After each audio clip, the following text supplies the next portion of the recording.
the series I've chosen to talk about in our time together is how to survive the coming storm. And I really do believe that we're living in a unique time and that we're going to face something extraordinary. And we need to have faith in Christ that will sustain us during that time. Now, the Bible talks a lot about storms. The Bible begins with a storm there in the story of Noah.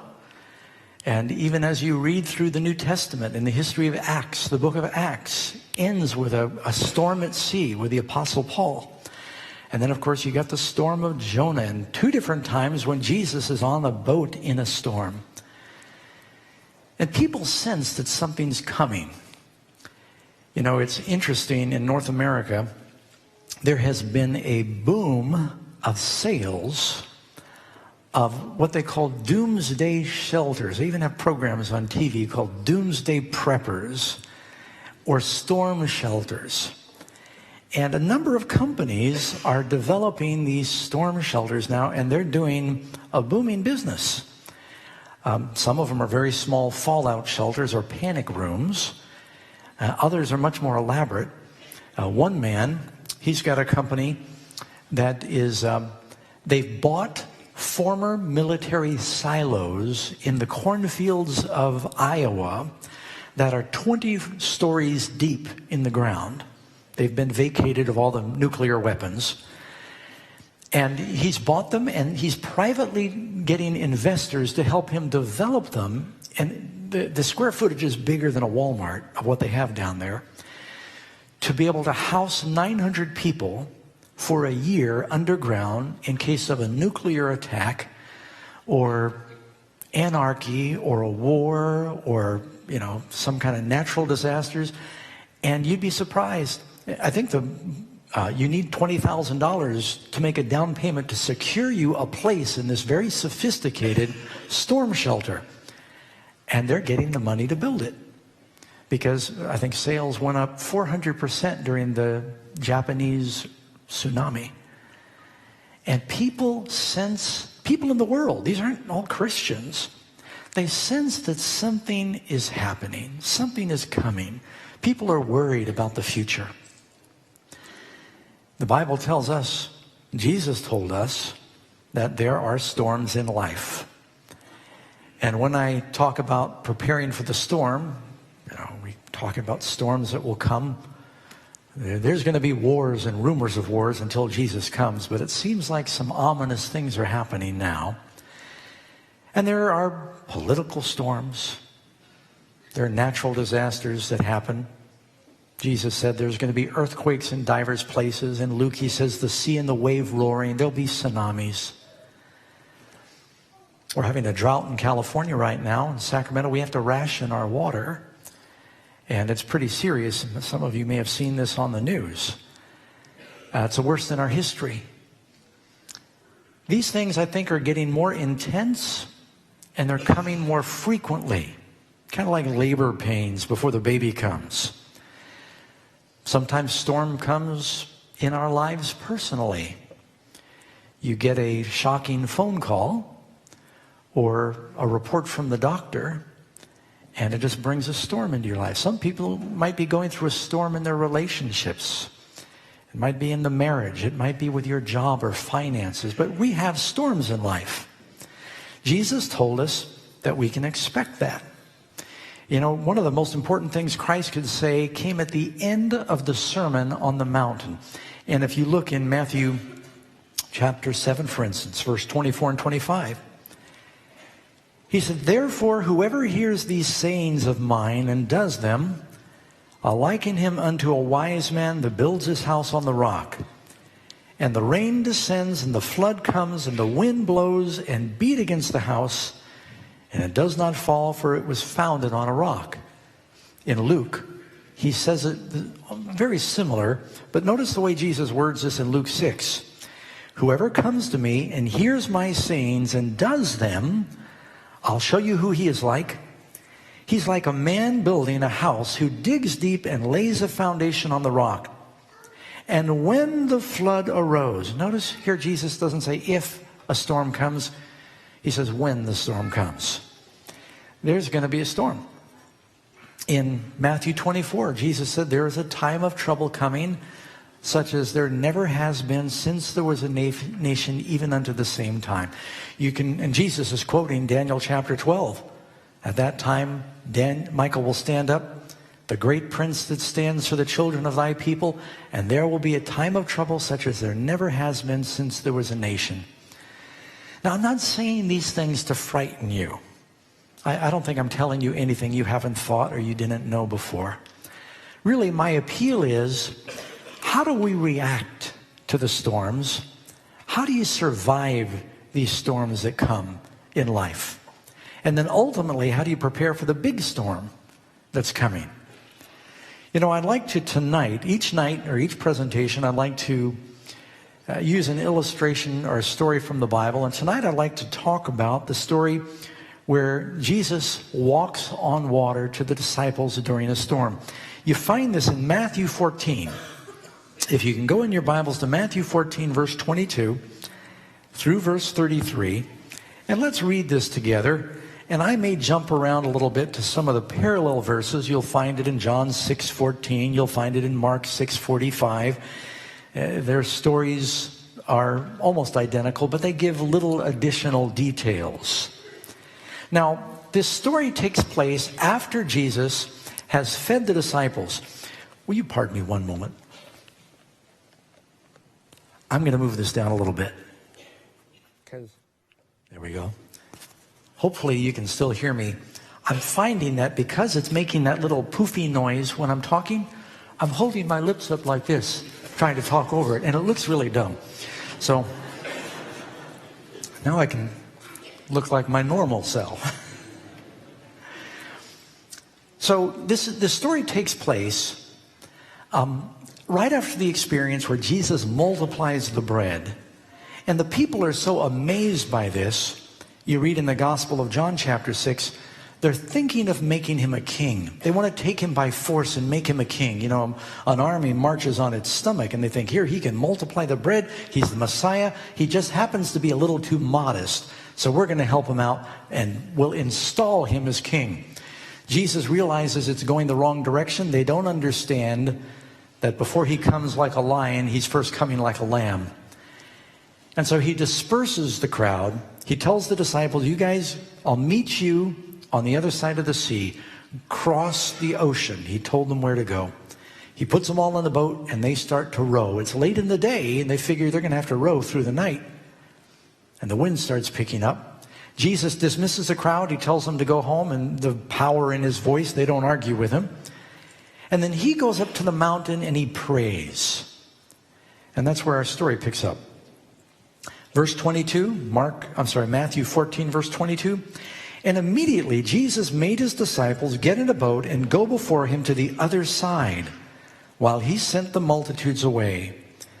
And when he had sent the multitudes away, he went up on the mountain by himself to pray. And when evening had come, he was alone there.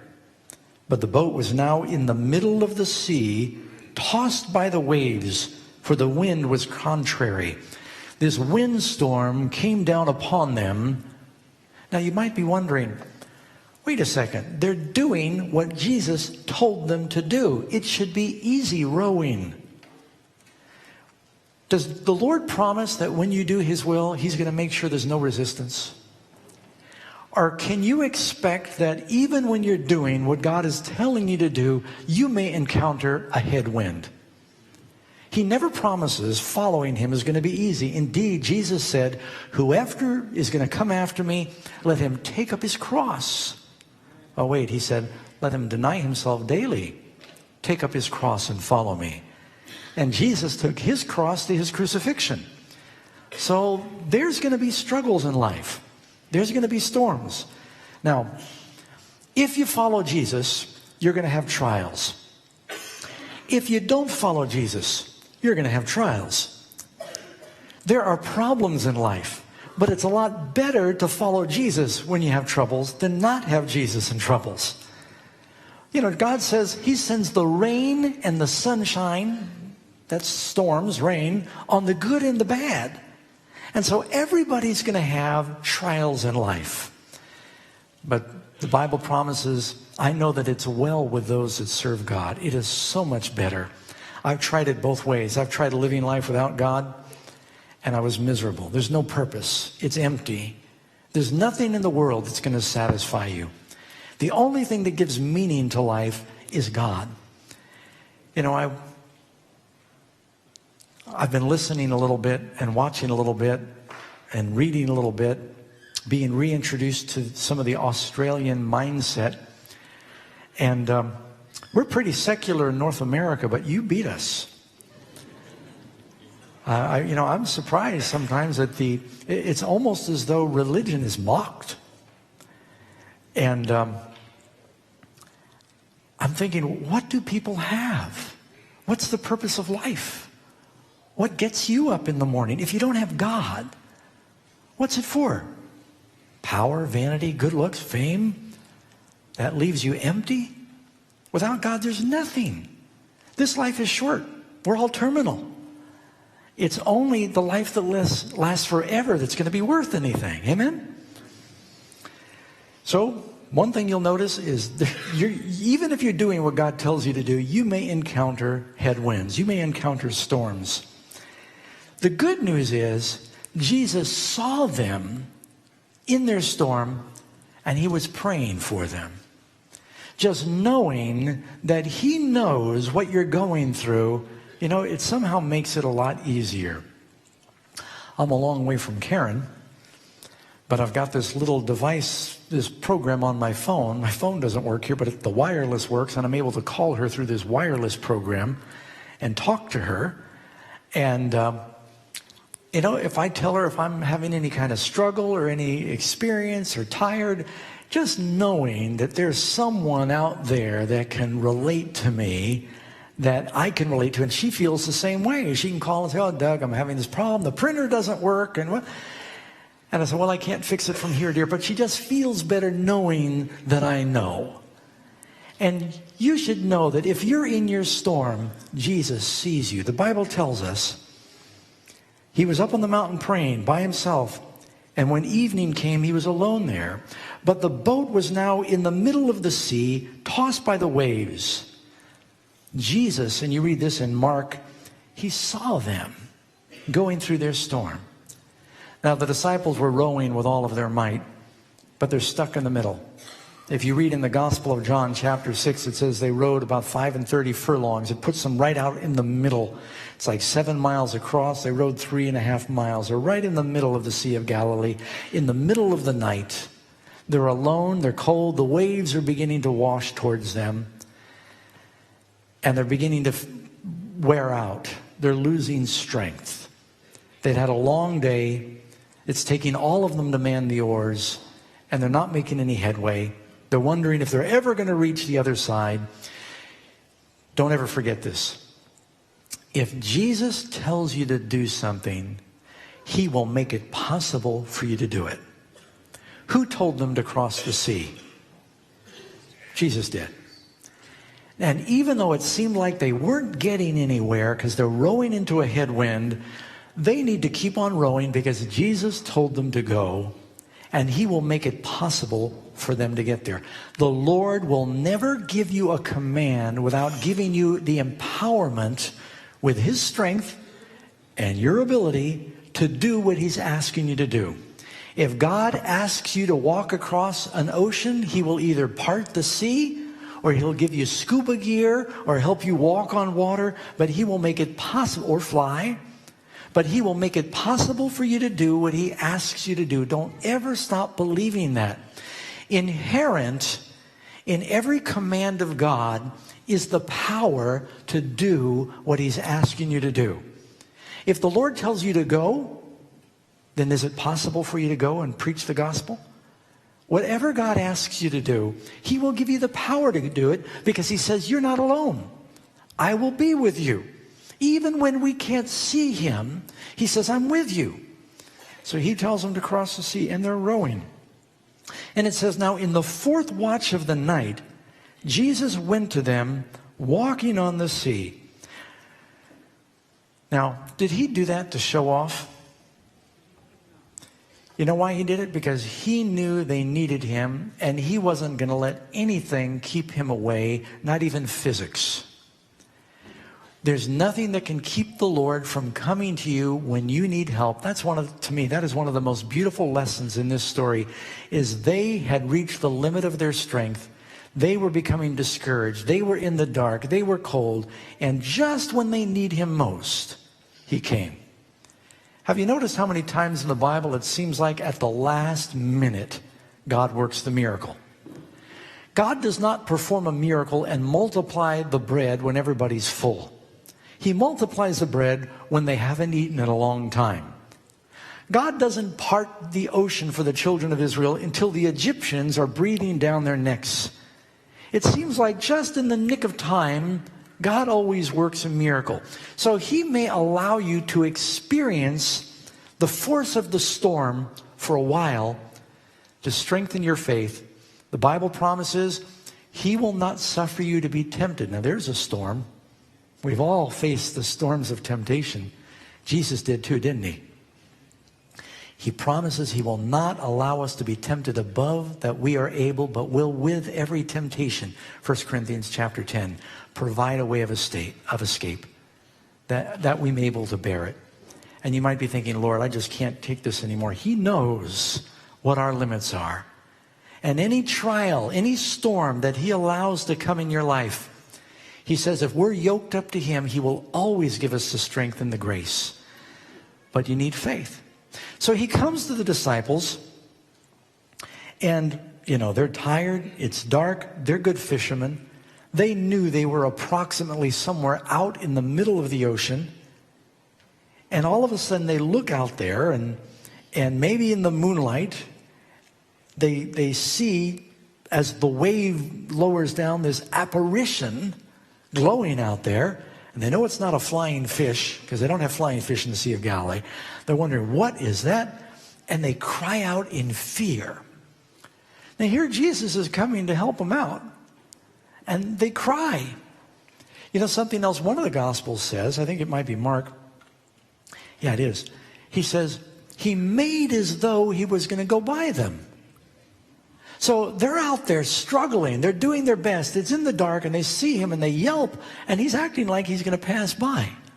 And finally, when they realize who it is, they invite him to come to them. But Peter, he said, no, wait a second.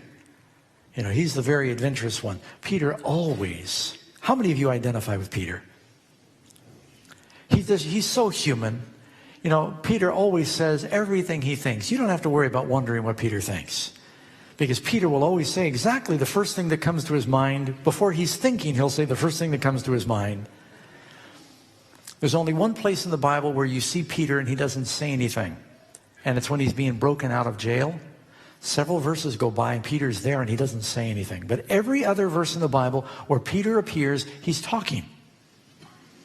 So he was very gifted in that way, and the Lord used that gift and made him a great preacher. Now the fourth watch of the night, 3 a.m, right about now in California, Jesus went to them walking on the sea. And when his disciples saw him walking on the sea, they were troubled, saying, it is a ghost. And they cried out for fear. People are sometimes afraid when the Lord is coming to help them. We're afraid to invite him into our hearts. They were afraid at first to invite him into the boat. And they cried out. A lot of people talk about what does it mean to fear the Lord. And it is true that God doesn't want us to be afraid of him so that we would run from him. But the more I read the Bible, I just have to be honest and tell you that I do believe that when you really get a picture of how powerful and majestic God is, it does make you tremble. God is so big. He is so powerful. He is so awesome. You think about the scope of space and how big and the cosmos is and the wisdom that it takes to set these worlds in motion. It ought to inspire a holy terror within us. Maybe that's not the right word. But I think when it says in the Bible that Job was a just man, one who feared God and hated evil, I'm there with, I think it was John Wesley, who said, "He that fears God fears nothing else. He that does not fear God fears everything else." But if you truly love and fear God, if you've got that right balance, you're not afraid of anything else, if you know that He's with you. And so they were afraid. And you probably would have been afraid too. Now Peter, when he realized it was the Lord, in verse 28, Peter answered him and said, "Lord, if that's you, command me to come to you on the water." Now, I mean, did Peter have doubts about who it was? He said, "But if it's not you, I'm staying right here in the boat. But if it is you, command that I come to you." Boy, talk about adventure. Now, Peter had spent his life around the sea, and he'd probably seen every trick in the book, and heard some wonderful fishing stories, but he'd never seen anybody walking on the water out there in the middle of the ocean like that. And you've got to keep in mind, this is back before they had all these modern sea watercraft and the gizmos and the things that they play on the water with. You got out in the middle of the water, you sank. And they knew this was a miracle. And Peter is saying, "Lord, you are doing the impossible. We're having to row across the sea. You're walking across the sea. Help me to do what you're doing." And what did Jesus say? "Oh, come on, Peter. I'm the Son of God. You're just a normal man. This is my prerogative. You shouldn't be asking to walk on the water. Who do you think you are?" Is Jesus upset, or is he delighted that Peter's asking this? He says in a very simple, inviting word, "Come. Come along. If you've got faith, do it." And so Peter, when he came down out of the boat, now wouldn't you like to have been there and seen that? The boat's rocking, the disciples are rowing, they see this apparition, they scream in fear. Peter says, "I think it's the Lord." Peter's always the first one to recognize Jesus. You remember at the end of Jesus' ministry when they're out fishing in the Sea of Galilee, and someone calls from the shore and says, "Children, have you caught any food?" And Peter says to John, "I think it's the Lord." Or maybe John said it and Peter jumped in the water and swam to him. And so, but Peter was the first one. He wanted to go to him right away. He loved the Lord. 3 times at the end of the Gospel of John, Jesus says, "Peter, do you love me?" "Lord, you know I love you." So he says, "Lord, I want to come to you. I want to do this." He says, "Come." And so Peter looks back at his friends. He says, "All right, the boat's rocking, back and forth. I do scuba diving. I'm not able to do it this trip. It's too cold, no time." Karen and I went scuba diving on the Barrier Reef. Oh, it's beautiful. Took our kids out there. And when the boat's rocking and you're trying to get in the boat, it's quite a challenge. Getting out of the boat, too, if you're going to walk on water. So the boat's rocking, he puts his foot down, and all of a sudden he realizes the water is more stable than the boat. So he takes his other foot out and he puts it there. And he's looking at Jesus. He doesn't want to take his eyes off Jesus because there's waves and there's wind, and he feels something firm under his feet. Now, I don't know if it was at all spongy. I don't know if it was like a waterbed. I don't know if he was like walking on, it felt like solid concrete under him. But whatever it took to hold him up, it was there. And he puts his feet down and he's starting to walk. And he starts walking towards Jesus. And he's probably thinking to himself, wow. He's not afraid of the storm anymore because he's got his eyes on Jesus. But then Peter made a fateful mistake. And we don't know exactly what was going through his mind. But I have a hunch, knowing Peter was always concerned with. You remember when the other disciples were with Peter, they came to arrest Jesus?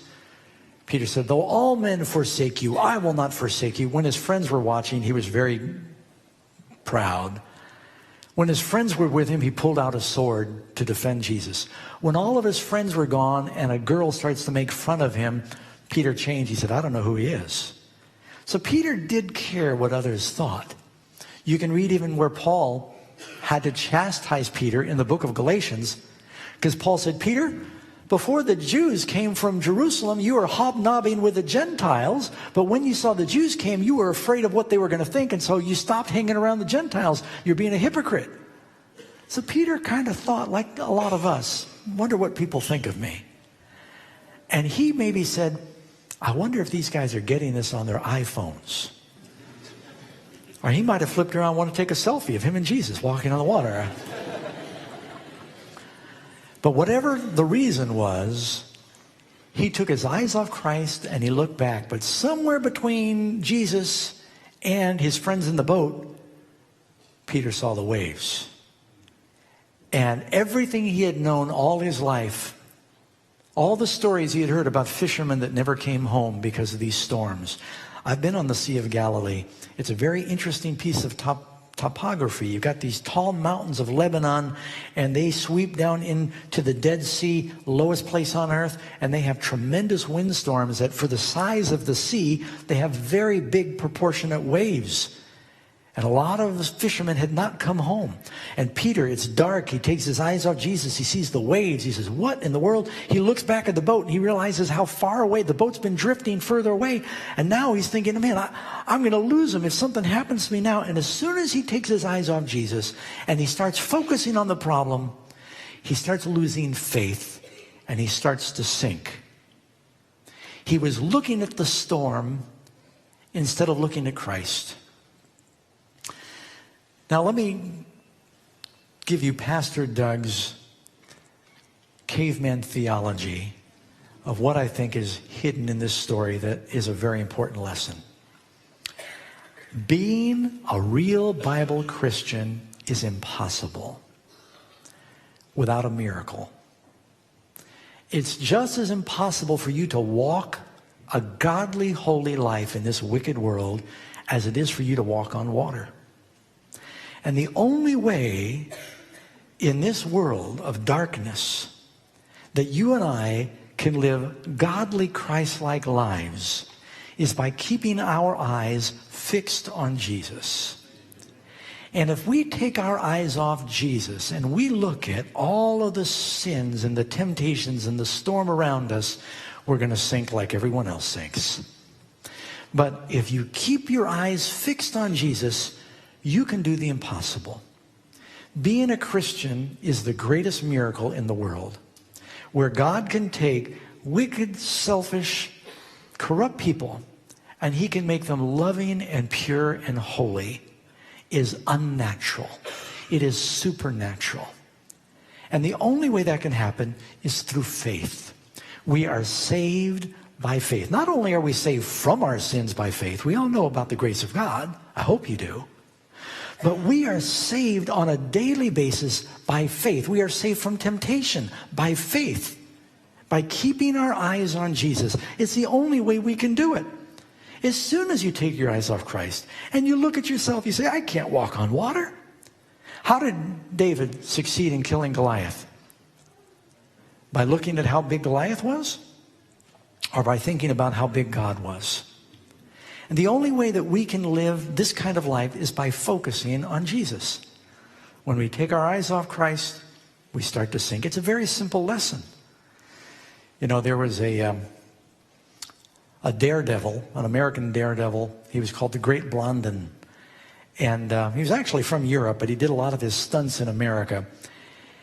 He lived back in the early 1900s. And he would do these feats where he would walk a tightrope between the primitive skyscrapers they had in New York back then. He was the first one to walk a tightrope across Niagara Falls.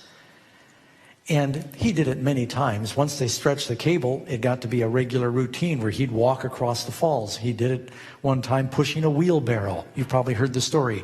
He asked if anybody would get in the wheelbarrow. He said, how many of you believe I can push someone across the falls in a wheelbarrow? And everybody raised their hand. He said, who wants to get in the wheelbarrow? Nobody raised their hand. But on one of the occasions when he was crossing Niagara Falls on this tightrope, someone asked him, how is it that you don't get terrified when you get out there in the middle and we see that the cable starts to shake under your feet and the spray is coming up and you hear the roar and it's just got to be so terrifying. How come you don't panic? He said, I don't ever look at those things. I don't look at the waterfall. He says, I don't look down. He said, I don't pay attention to the roar. He says, on the other side of the falls where the cable is, I erect a pole with a silver star. And he said, I fix my attention on the star as soon as I begin my journey. He said, I don't take my eyes off the star. I don't look at my feet. He said, that's all done by habit. He says, I keep my eyes fixed on the goal. The only way that we can live this kind of life is we have to keep our eyes fixed on Jesus. That's what it says in Hebrews chapter 12. Seeing then that we are surrounded by so great a cloud of witnesses, let us lay aside every weight and the sin that does so easily beset us, and let us run with patience that race, fixing our eyes upon Jesus. That's actually the way the NIV puts it. Looking unto Jesus, the author and finisher of our faith. Once we take our eyes off Christ, look at. That's a law in life. We are changed by beholding. And as we fasten our eyes on Christ, like a photographic plate, we are gradually being transformed into his image. The more we look at Jesus, the more we become like Jesus. How many of you have ever noticed that after people are married for 50 years, they start to look alike? Have you ever noticed that some people start to look like their pets, too, after a while? You know, if you live long enough and you get old enough, we all start looking alike, right? But they say, you know, you start looking like who you hang around with. One time somebody was interviewing for a cabinet position with our president, Abraham Lincoln. And after Lincoln interviewed the man, he left. Lincoln turned to his secretary and said, I don't like the looks of him. And the secretary said, Mr. President, you mean you're not going to hire a person because of the way they look? He said, after a person's 40 years old, they're responsible for the way they look. We start looking like what we believe. Fix your eyes on Jesus. He's the author and finisher of our faith. Peter took his eyes off Jesus and he started to sink. You know, another point I should probably back up and make. When Jesus came to the disciples, what were they doing? You know, this is one of those places, I want to read it here in Mark. Mark chapter 6, verse 45.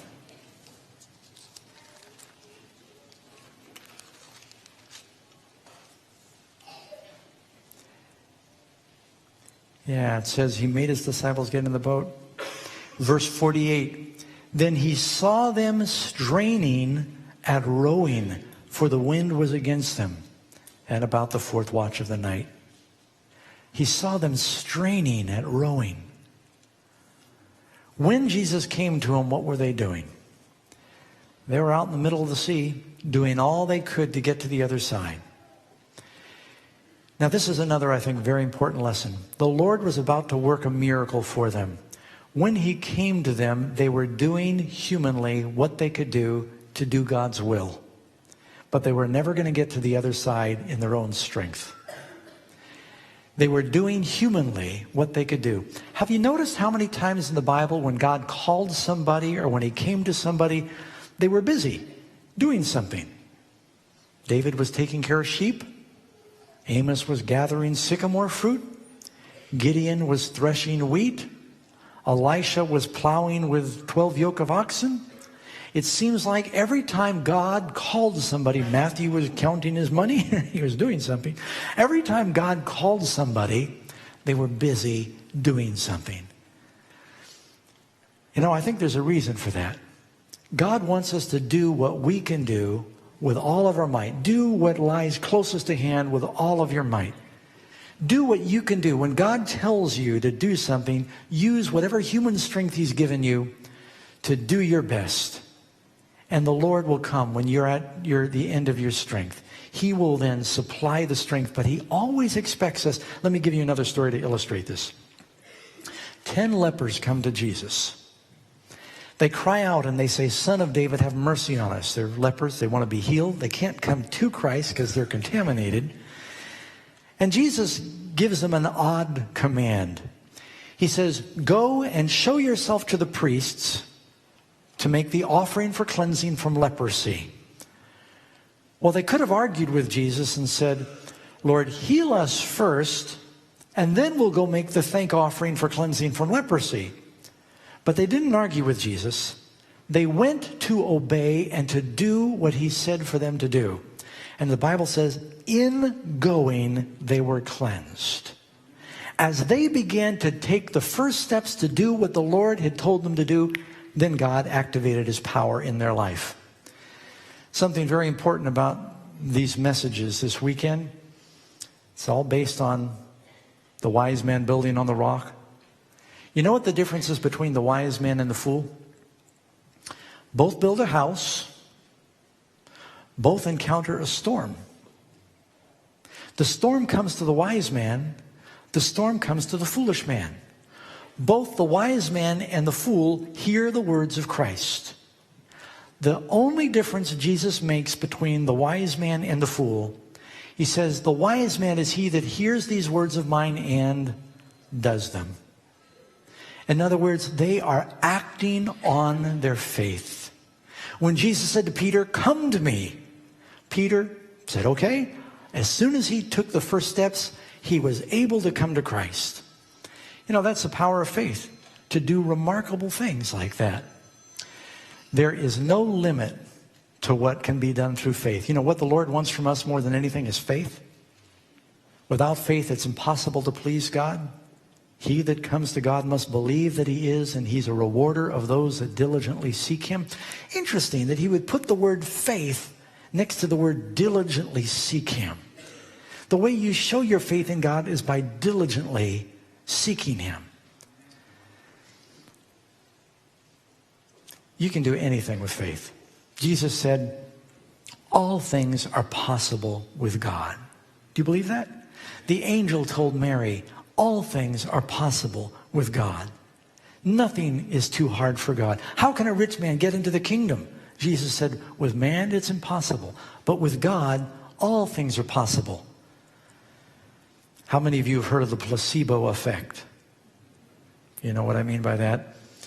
Whenever they test any new medicine, they will create a placebo of that medicine. It's just artificial. They'll give it to a sample group. Some will get the real medicine, some will get a placebo. And it's always amazing to the testers how many people are getting an artificial medicine that are still showing improvement. And the only way they can tell if the medicine's any good is if there are more people who are getting better from the real medicine. They've done all kinds of things. But they did a test with this inhaler.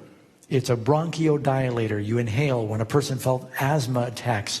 And they gave this test group, it was nothing more than this scented mist. But they told them this is a powerful bronchodilator. It's going to help you breathe much better. And they were shocked how many people went, and they then measured their airways, and their airways had expanded, and there was nothing in it but steam. It was just water. But they believed it would feel better. They used to do this surgery years ago to help with angina pain called the malmedullary ligation, where the doctor Dr. Leonard Cobb did this experiment where he would make an incision. He tied off some of the arteries, and it was supposed to help with angina pain. But he became suspicious. And I think 90% of people that had the surgery said it helped with their angina pain following heart surgery. He became suspicious, and so he made the surgery with a few people, just made an incision, sewed them back up, and didn't do it. The same percentage of people said they felt relief. They abandoned doing that because people thought it was going to work. I remember one time I was staying in somebody's house on the East Coast. I found out later this is not the first person that's made the mistake. It was a very cold climate in Maine or Boston, I forget where I was, and I was staying in someone's home. And I went to sleep, but they had the heat up, but it was a little too hot, and I wanted to get some fresh air. And I didn't want to change the thermostat in their house because I'm a guest. And so I thought, well, I'll just open the window in my room. And so I opened the window, a little crack. And I thought, oh, that's much better. I went to sleep, slept like a baby. Woke up in the morning and found out they had double windows in the house. It hadn't done anything. But I believed I was getting fresh air, and so I slept much better. I'll tell you one more story. I got a few stories about faith. One of the only things I do for exercise is I play racquetball. I mean, I work and stuff, but the only sport is I play racquetball with some friends. It's like squash. Yeah, the words in Australian and English are very interesting. And but I got this friend, and he just kept beating me. He's a pretty good player. So I bought a new racket. I thought, this will make a big difference. I bought a new racket, lightweight, extra pro racket, whatever it was. And I felt really good. And so I said, oh, you're in trouble today. I got a new racket. And so I played him. I beat him every game. And after I got done, I went to put the racket back in my bag, and I realized I had grabbed my old racket. But I thought I was playing with a new racket. And I played so much better. I wasted all that money. It was all up here. One more story. I want you to understand the power of faith, and so I'm wanting to illustrate this. When I was a teenager, my father sent me to a boarding school that was on a boat that it sailed around the world. And I was a hippie back then. I was drinking and using drugs. My dad wanted to get me out of this bad environment, and he found this school. It was sort of an elite school. Flew me to Genoa, Italy. I got on the boat. They took away my passport. They searched me for drugs before you get on the boat. And then I found out that a lot of the other students on the boat, they were just like me. They, were teenagers, and they said, oh, man, Doug, I came to the school 2 months after it started because I had run away from home. It's in the book. And so one of my friends, his name was Eric, he said, Doug, did you happen to bring anything with you? You got any LSD? You got any drugs in? I said, no, they took everything away. I don't have anything. And I was sitting in my cabin one day. LSD, acid, very dangerous drug, but it comes in something called window pane, which was it's a very small square. I haven't used it in a long time. I don't know if it's still the same way, but it used to be. Very small, translucent square. That's why they call it window pane. It looked like a teeny pane of window. And you put it in your mouth, it would dissolve, and it's a very powerful, dangerous hallucinogenic. I used to go to rock concerts, and I would buy LSD, and I'd put it in the picture holders of my wallet. And so I thought, maybe, you get high, and I thought, maybe there's still some there I forgot about. And so I was flipping through my wallet, and there wasn't any. But I got an idea. I knew how valuable that would have been to this boat of hippies that were on this school. And I looked at the little picture holders in my wallet that are made out of plastic, and I thought, that looks just like window pane.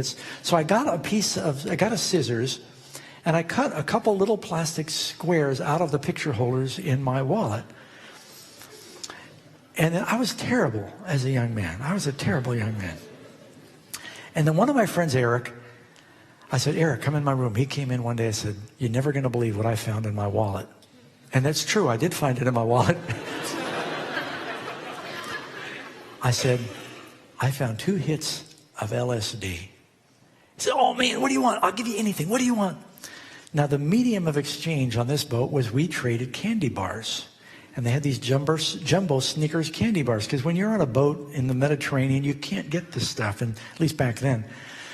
And so he said, what do you want? I said, I want a Snickers. I said, no, I want 2, because I realized I could only do this once. And so I said, I want 2 Snickers candy bars. And he said, okay, I'll be right back.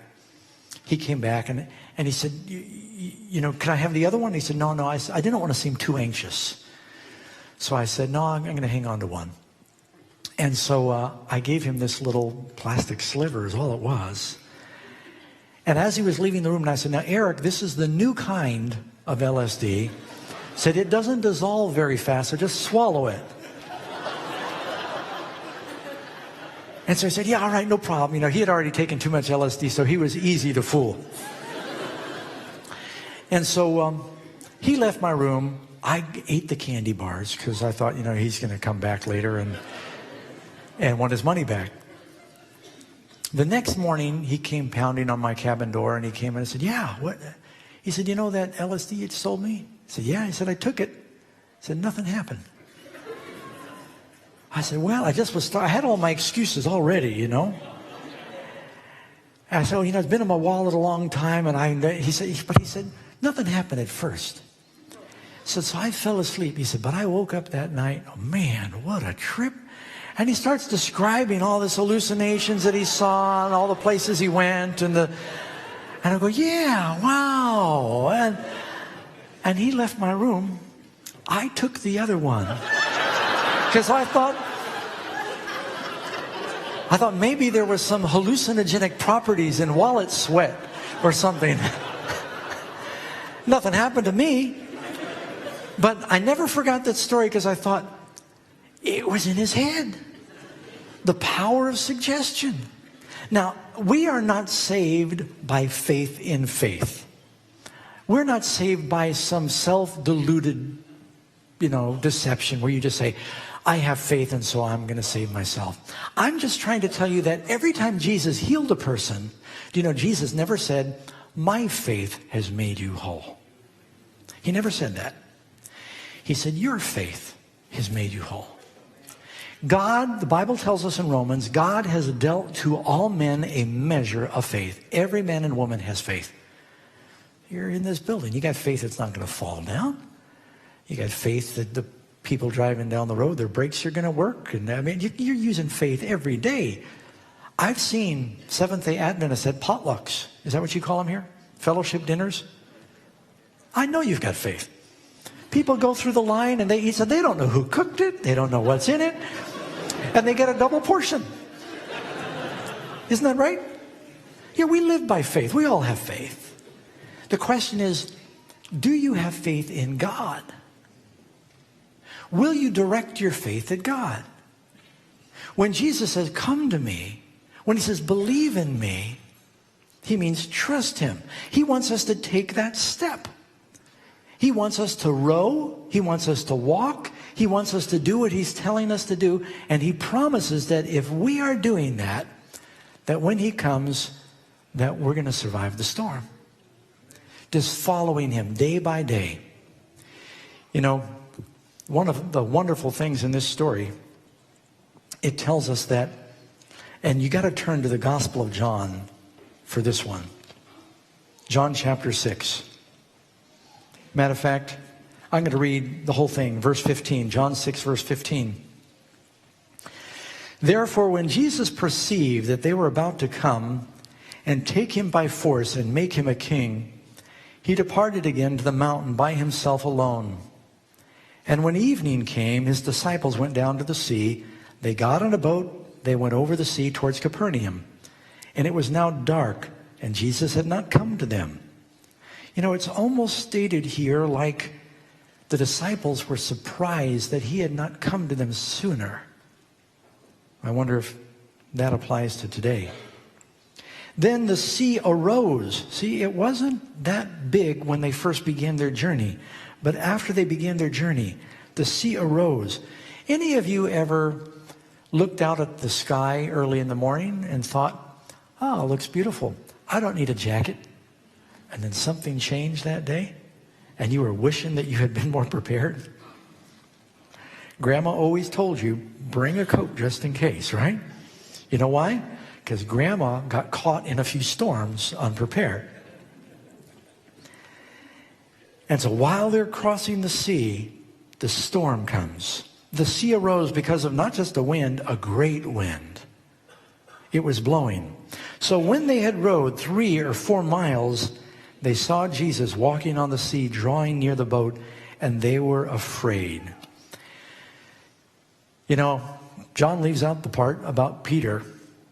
Maybe it was because Peter was scared, or Peter was embarrassed that he was sinking. Oh, wait a second. I forgot. I just left Peter sinking. I never did help him. What happened when Peter started to sink, when he took his eyes off Jesus? As soon as he realized that he was going down, he turned back to Jesus. And he prayed what's probably one of the shortest prayers in the Bible, 3 words. He said, Lord, save me. And Jesus said the Pharisees like to stand praying long prayers.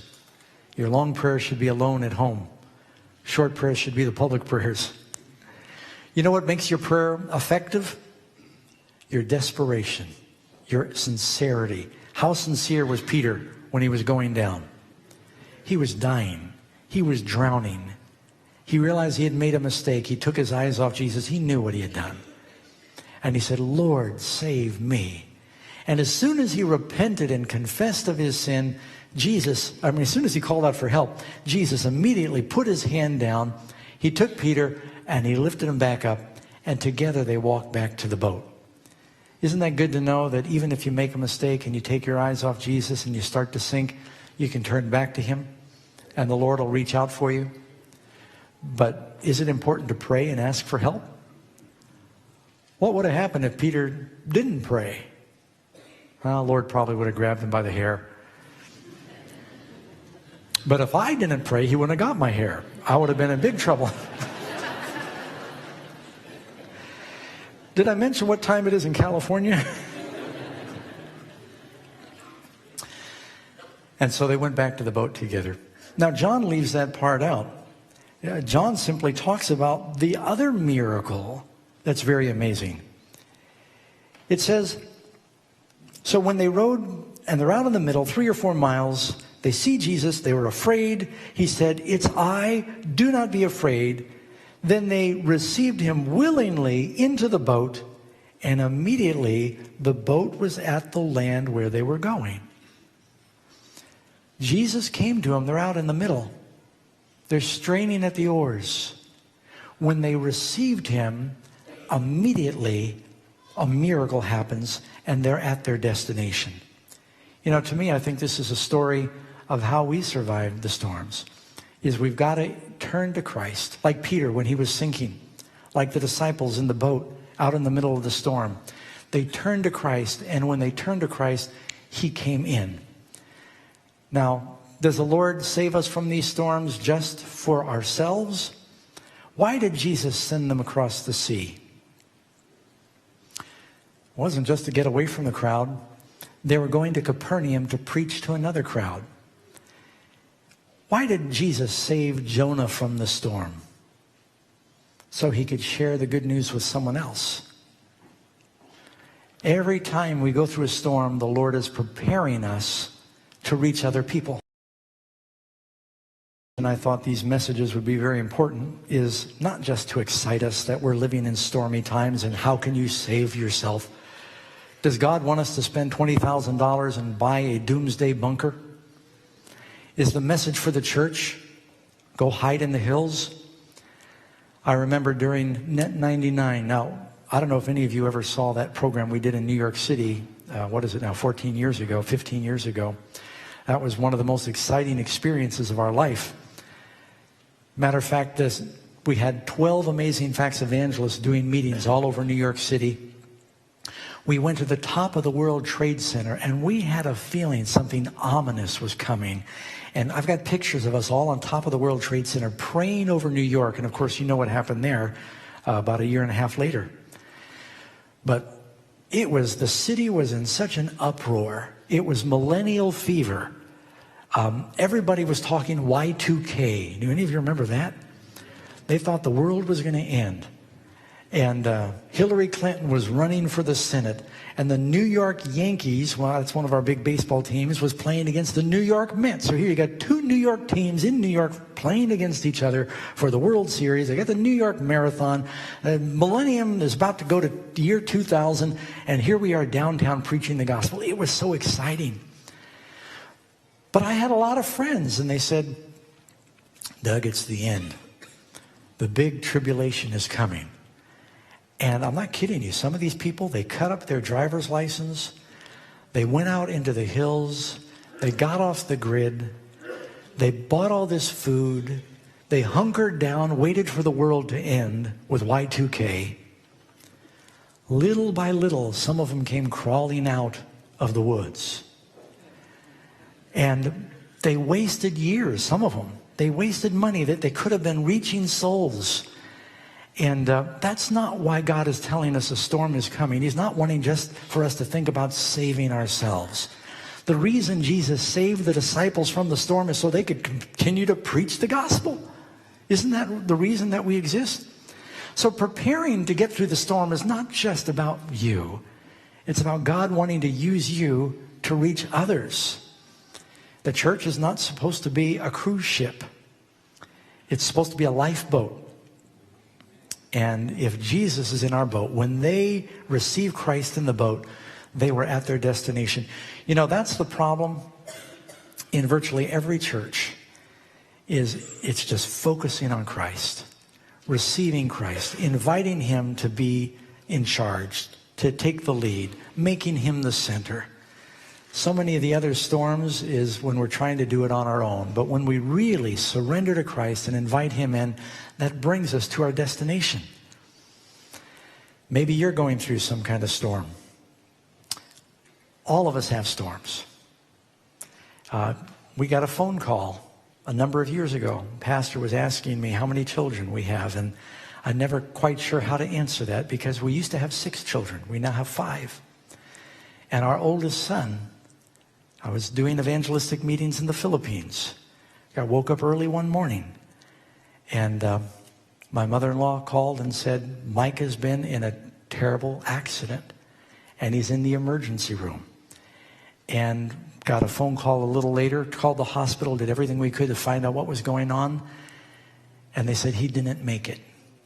And when you're a parent and you're on the other side of the world and you get words that your firstborn son that you love, beautiful, healthy, strong, that he died suddenly, no warning, no expectation. Talk about a storm. And the only thing that can get you through something like that, Karen and I, Karen had just flown to the Philippines to be with me for the meetings. She got off the plane. I had to meet her at the gate and say, Micah died. And we have to get back on the plane and fly back to be with the family. I had to cancel. Well, I didn't cancel the meeting. Someone else finished the meetings. But we just fell on our knees together. And the only thing that got us through that storm was Jesus. I don't know how people make it with some of the things people have to deal with without the Lord. But he holds you up. And you know, he gives you your life back again. I've got a dear friend. He lost his son. He's not a Christian. And he is still, it's just about the same time that we lost our son. And he is still, his life has been destroyed by it. And the only thing I can say is that Jesus has made the difference for me. That having him in the boat, having him in our lives, is the only thing that sustains you. I don't know what you're going through. I bet if I took a survey, you could all think of some different storms. You guys are young, most of you. Cheer up, you're going to have storms. But you know what? You can still be happy. You can be happy, and that's the thing about it, is even though there are storms in life, God gives you an abundant life. Storms make things interesting sometimes. Someone said that aviation, flying, I'm a pilot, flying is endless hours of monotony punctuated by sheer terror. You got hours and hours of nothing, and then all of a sudden you hit the turbulence. And life is like that. Sometimes it just goes along, and then all of a sudden, you've got to put your seatbelt on. You know, we don't want to wait until the storm hits before we have our seatbelts on. You know what the pilot says when I get on a plane? If you have to get up, that's fine. But when you're in your seat, even when it's calm, keep your seatbelt on. Because you never know when we're going to hit a rough bump. Friends, don't wait until the storm comes before you have a relationship with Jesus. You got to have your seatbelt on now. Amen? You want to have a daily relationship with him. Oh, I'm looking at the clock. I'm almost done. Trust me, it's later for me than it is for you. Something else very important. Peter prayed. Jesus saved him. You know how Noah got through the storm? He stored food. He had to store food on that ark. We need to be storing away food for the storm that's coming. Amen? Are you daily reading the Word? Do you have a relationship with the Lord? Do you spend regular time, whether you feel like it or not? You won't always feel like it. Every day I spend time in the Word. I'm a pastor. I don't always feel like it. But I know I need it. And God blesses me. But you've got to feed on the Word. You've got to store your mind with spiritual food. And you need to spend time in prayer. You maintain that relationship with Jesus. You keep your seatbelt on. And when the storm comes, you're going to be able to make it through. How many of you tonight would like to say, Lord, I want to be ready for what is coming to the world, what may be coming into your life, and to have a daily relationship with Jesus. Let me pray with you. We're going to have some beautiful music after I pray, and then we'll have... Father in heaven, we just want to pause at this moment and thank you for the promise that if we keep our eyes fixed upon you, that we can do the impossible and live godly lives and follow you. Lord, some of us are encountering storms right now. All of us encounter waves of temptation from day to day. And we know the only way we can survive is how Jesus did it. By trusting in you, by filling our minds with your word, and by doing the work you've called us to do. Lord, I pray that you'll help each of us know that if, like Peter, we've taken our eyes off you and we're sinking, we can turn to you right now and say, Lord, save me. And you are anxious to save us. You're anxious to invite us to walk with you on the water. Please bless, Lord. I pray you'll be with each person. Be with us as we meet together through this Sabbath. Pour out your Spirit. Be with those who may be watching and encourage them as well.